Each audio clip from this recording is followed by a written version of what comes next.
His Excellency the President of the Republic of Uganda, General Yoweri Kaguta Museveni amaze kubanga atuuka n'olwekyo asookedde eri mu kikaali eky'Omukama nga bwe nakutegeezezza nti agenda kubanga basooka okubeera mu kafubo naye nga ye motokedde amaze kubanga atuuka, so ekitegeeza nti omukolo tugenda kubanga tukujoiningako osobole okubanga owulira biki enteekateeka bwe zigenda okubanga zitambula, naye nga sofa asoose mu nsisinkano gye balimu ye n'Omukama n'agambye nti Omukama atajja kusobola kubanga atuuka eno mpozi famire ye b'omukyala we yayinza okujja kubanga mugonvumuuko, naye nga ajja kusooka asinkane omukulembeze w'eggwanga n'abakulembeze abalala omuli Katikkiro ow'Obukama obwa Bunyoro Kitala Kingdom asobole okubanga tulaba engeri ki gye bagenda okubanga bogoloba olyayo ebinaavaayo abajja kubanga babitubuulira naddala gwe agenda maaso n'okubanga tulaba ku Soul TV. N'olwekyo enteekateeka eyo bwekyo bweri ojja kunzikiriza nze nja kubanga nyongera okulaga ebiri eno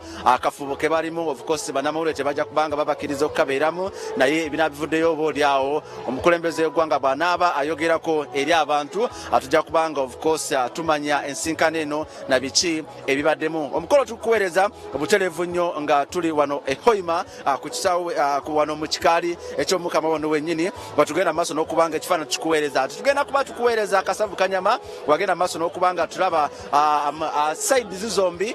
Some people who have read history could be aware that during the struggle against the colonial rule, the king of Bunyoro and of Uganda found refuge across Lake Kyoga, where they were continuing to the struggle, and that is where the British actually arrested both of them.